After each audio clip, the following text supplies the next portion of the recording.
Hannah Murray on TRE in the afternoon. Good afternoon. Joining us on the line now is Adrian Lukis, who famously starred as Mr. Wickham in the 1995 BBC Pride and Prejudice adaptation. His one-man play, Being Mr. Wickham, returns to the stage following Jane Austen's 250th anniversary.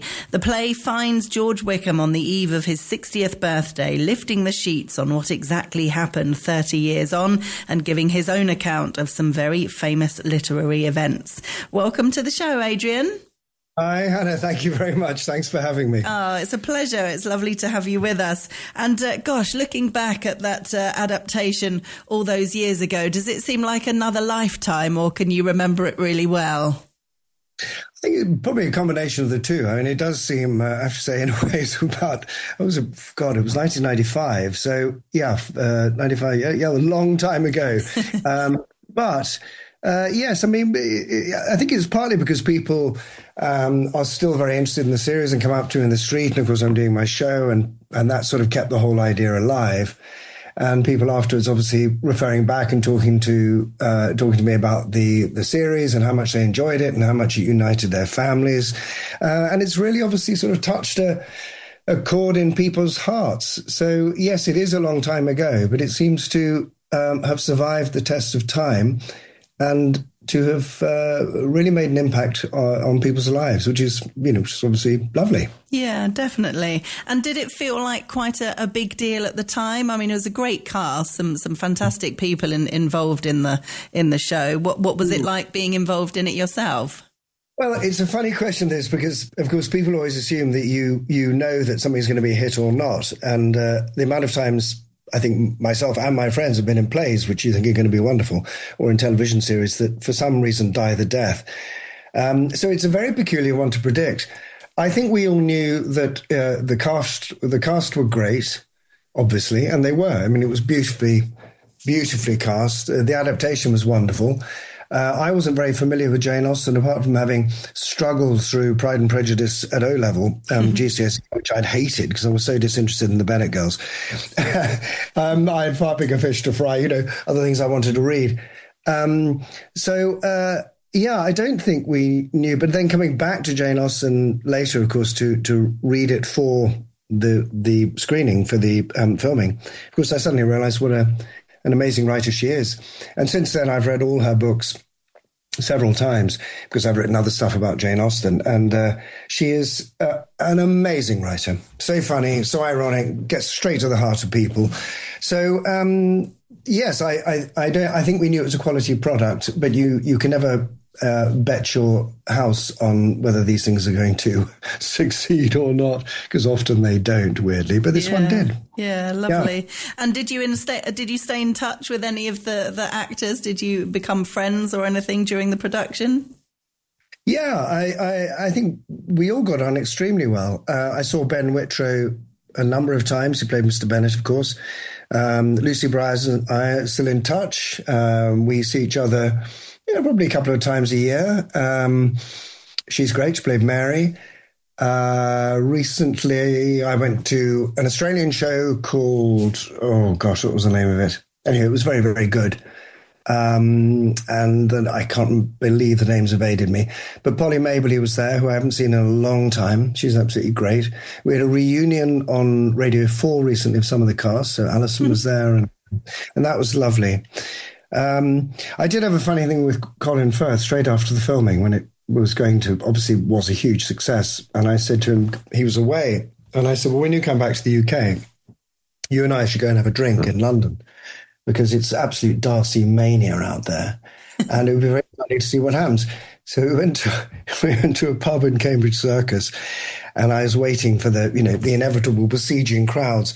We sat there for 2.5 hours. And not a single person came up to us. So, that's the way to puncture confidence, I would say. Yeah, it's not great for the egos. Daryl's ego is completely on the floor within half an hour. Oh, fun. Well, hopefully you had a nice evening together anyway. We had a really nice evening and we caught up on our past. But of course, in those days, he was dressing in tie-dye shirts and probably I was too, and or double denim. And so we looked so far apart from Mr. Darcy and Mr. Wickham, I guess people can be forgiven. Oh, definitely. People would have looked, is it? No, it can't be. Not wearing that. No, they wouldn't do like that. We should have got in full Regency gear and we might have got a bit more attention. Brilliant. And what was it like wearing all those costumes? I mean, obviously as an actor, you're used to wearing different costumes, but are they as uncomfortable as they look? No, they're not actually. Well, I mean, one of the things I don't know about, I think the ladies sometimes feel that they're not a particularly flattering to the form.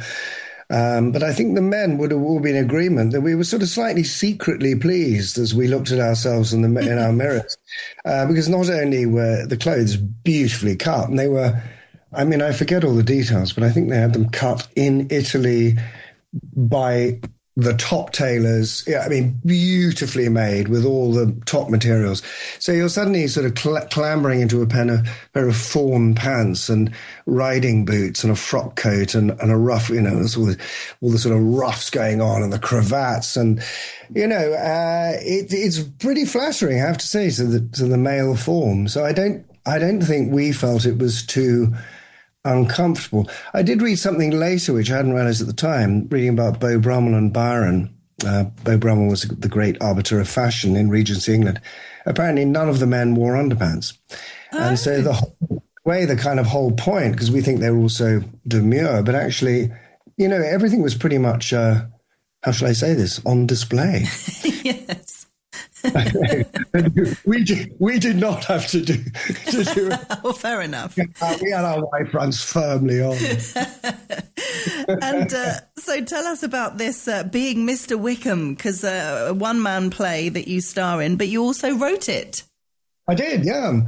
Yeah, well, I wrote it a few years back. I think I was going through a kind of dry patch, what people think we call resting, which we don't actually. We just get furious at not working. But and I just thought, well, I'd always wanted to write plays, so I just thought, well, it's time to talk and not to keep talking. Time to do it and not keep talking about it. So I sat down and wrote on the empty page, Mr. Wickham sits alone, and thought, right, well, what's he going to say? And over the course of the next sort of 2 years, really, because I'm not very good at this. I mean, I had to work out how to do it. I gradually cobbled a play together. And it's about Mr. Wickham on his 60th birthday. He's married. He's been accused at the beginning of the play of flirting with another lady at a ball, and his wife has stormed off in a furious temper, bolted the door, thrown a chamber pot at the wall, and said, get lost. So he's come down to his study to drink, and there we are. So he just talks about his life. So that's essentially how it sets itself up. It lasts for an hour. And it's Mr. Wickham talking about not only the Bennet girls and what happened with Elizabeth Bennet and what really happened with Mr. Darcy and the fury that Wickham says, of course, Darcy was so jealous of Wickham all his life, which is completely credible. Wickham is, after all, very charming. But, of course, he heaps the blame on Darcy. And he says, well, the problem is Darcy was absolutely furious at having someone around him who was more charming, better looking, and more charismatic. Couldn't bear it. And so that's why he's so unpleasant to Wickham. And along the way, because I wanted to construct his childhood, because I had to, he's 60 years old looking back, there's a lot about an episode at an utterly barbaric prep school that he's been to and what happened in London, a little bit about Waterloo and all that. So it's trying to sort of construct a man's life. And having already got a character there to start with, you're not starting from scratch with a character. You've already got a character there. Does that make it easier or harder? Because, you'll always get Jane Austen fans that are very quick to go, oh, hold on, that wouldn't happen, that didn't happen. Did you feel the pressure of that or did it feel quite freeing that you could basically write what you wanted to? Well, that's a good question. I think it helped me to have a template to work off, to have something where another writer had conveniently already, constructed a story as to what happened. I mean, of course, it's not very well fleshed out. We hear about it mainly through Darcy talking about the young Wickham. So it gave me some sort of structure. At the same time, I don't think anything I've done, I don't think would offend diehard Austen fans. I mean, I've done the show in New York now for 3 weeks and 2 London runs, and I've toured it, and it's been online and going to various places around the country. And so all the Austen fans come. And there's one departure, which I probably shouldn't say because it might destroy the illusion for the audience. But there's one very principal thing that happens in the book, which Wickham talks about, which Darcy talks about, and Wickham just gives a different perspective on and says, well, it wasn't actually quite like that. And Darcy told a bit of a porky. But the rest of the time, I'm working with the material that Austen has presented. That Wickham was supposedly dissolute, very charming. He had this very degenerate few years in London when he had some money. And I think I've not set out to exonerate him and make him completely innocent, but I have tried to say, well, yes, he's been a bit of a rogue, but he's not quite the dreadful force of, being a psychopath or a complete user of people that Darcy suggests. And essentially, I just wanted to make him fun, which I think he is. I didn't want to write anything that was a great big bleating plea for sympathy. I think by the end of the evening, when people come to the play, I hope and think it's true that they leave the theatre going, oh, God, I shouldn't love this guy. I shouldn't like this guy. I shouldn't like this guy. But I do, and I think charming rogues, the point is they're charming. You kind of believe them, or you want to believe them because they're fun. And is it, as an actor, do you prefer playing roles that you can relate to more, that you think, oh, yes, I've had experience with this, or this is a bit like me, or characters that are completely unlike you that, I guess, challenge you a bit more? Well, yeah. I mean, when I was at drama school, I played all sorts of roles. But I think when you, excuse me, when you end up getting into the business, they just tend to hear your accent, see the way you look, and go, right, well, you're obviously not going to play, a mechanic from Newcastle, because no one would believe it for a second. Even if an actor says, but I can do the accent, they tend to cast you as you are. I tend to play a lot of baddies, philanderers, particularly when I was younger. Now sort of pompous, rich public school boys that, the villains of the piece. But in theatre, you get a bit more range. I did an American play called The Price, Arthur Miller, a few years back with David Suchet and Brendan Coyle playing a sort of dissolute, sort of slightly dissolute, but depressed doctor. And that was great. And I've done a lot of comedy, which I didn't used to get cast as. I think they sort of thought, oh, tall public school boy, shove him in the period things. But I did a lot of comedy at drama school and a lot at university and wrote a lot of it. And that's been really good fun. So I've done, I did Toast of London, which is a comedy, and Feel Good, Lisa Kudrow, and Playing Her Husband. And that again was a comedy, and a lot of plays that have been comedies. So I tried to expand my range. It's a little bit that the industry itself kind of pigeonholes you and go, well, that's the kind of guy who does that. But yes, I'd hope to say I could play most things. I just don't tend to be given the opportunity. Yeah. As most. Yeah. And but having done a fairly wide range, I mean, what makes you say yes to a project? That if you enjoy doing comedy as well as the serious period dramas, when you look at a script, how do you know that it's something you want to be involved in or not? Well, I mean, the truth of that for most actors is sometimes you haven't worked 3 months and you think, okay, well, this is paying a few £1,000s. I better say, yes, I'll do it. So, I mean, with almost all the actors I know, finance is always a problem. So you're always kind of weighing up, oh, God, should I do this? I don't really want to do it, but I think I probably should. And so you do. Having said that, there are things, of course. I mean, I have been offered a few tours recently of good plays, but I just think in my late 60s, I think, well, do I really want to be, I've done touring a lot. Do I want to be trawling around for 9 months around the UK, doing a week here and a week there, and getting home on a Sunday morning and leaving on Monday to get up to the next venue to check in at 5 o'clock into some new digs that I don't know, to be paid 750 quid a week or 900 quid a week or whatever it is.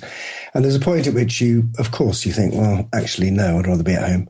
Mm-hmm. So I tell you, that is a choice I make sometimes. And occasionally, yes, you do. Of course, you get projects that come through and you think, I really don't want to do that. Sometimes because the part is too small. and you think, I'm really don't want to do this tiny little part, so you just say no. Very occasionally, if you hate the project, I think one can occasionally say no. So I think that's probably the way I weigh it up at the moment. I seem to be just about doing okay. I mean, I'm in a position of being able to turn certain stuff down, which is a luxury. I have friends who can't turn anything down. Yeah. You know, they just it's to everything. Mm-hmm. It's the arts. Yeah, absolutely. And other than Pride and Prejudice, which I assume is up there, any career highlights or people that you've worked with over the years that really stick out in your mind of being a highlight? Oh, well, there are loads. I mean, I was saying to someone the other day, when I did my first big telly, I got a huge break when I was fresh out of drama school. And Susanna York fell asleep on my shoulder on the train coming back from Manchester to London. And I was thinking, I cannot believe Susanna York has fallen asleep on my shoulder. I mean, she was the most beautiful creature you've ever seen, and an actress I used to watch, you know, and that's the peculiar thing about acting. There was a time I was doing Toast of London, which is a comedy with Matt Berry, where I play a sort of very right-wing militaristic brother. And I noticed all the ladies all the people who work behind the scenes were suddenly turning up at the unit base, which is where the vehicles are parked. And, you know, they're not normally there. They're normally in their offices somewhere. And I was told that a very big American star was coming in, but they couldn't tell me who, to play my brother. And so we're all waiting, and out a limo pulls in, big black limousine, Mercedes or Beamer, and a door opens, and out gets John Hamm from Mad Men, you know, the handsomest in the world at the time, probably still. And all the girls are suddenly finding a reason to have to go up and be on set to get a glimpse of him. And he and I spent the day together, and because he was playing my brother and we had a scene to play. And of course, you know, like anybody else, you sit down, you have a cup of coffee, you natter away. Lisa Kudrow, the same. Within 10, 15 minutes, at the beginning, you'll think, oh my God, I'm talking to Lisa Kudrow. I cannot believe this, you know, like anybody else. Yeah. And then he says, how are you? And where do you live? And I don't know that part of town.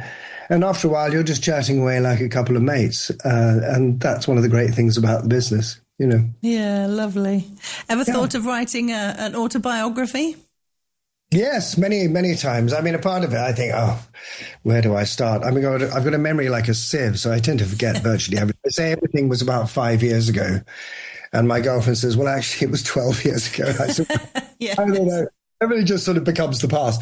I suppose I could research into it. Yes, I have thought about it, actually, but I've got some other stuff I want to write first. I think maybe in 10 years I'll trawl through the back catalogue of Adrian Lukis and try and reconstruct a decent story.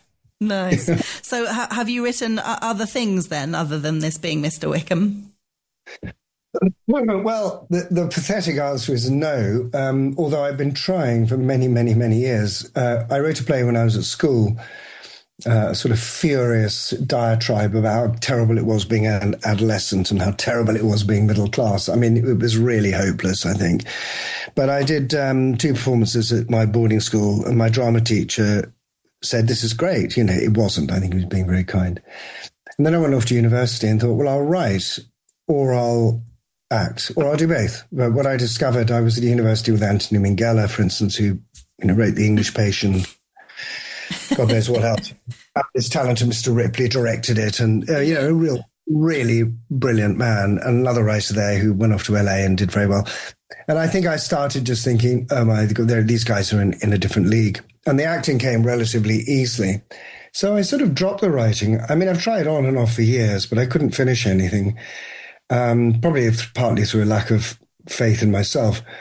And then eventually, when I sent this idea and a half-written script into Original Theatre, who produced the play, to the producer, and said, I've got this play.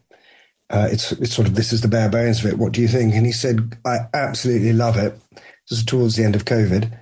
I want to live stream it around the world in 9 weeks or something it was. Can you have the play ready to go in 9 weeks? And we have to rehearse it for a week. So it really has to be, you know, written in 6 or 7.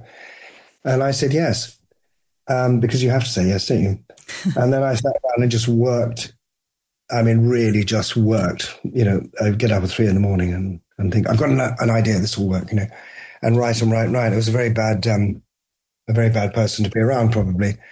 But at the end of that period, I'd pretty much written the play. So I think sometimes perhaps it's the deadline, just makes you do the work. Yeah.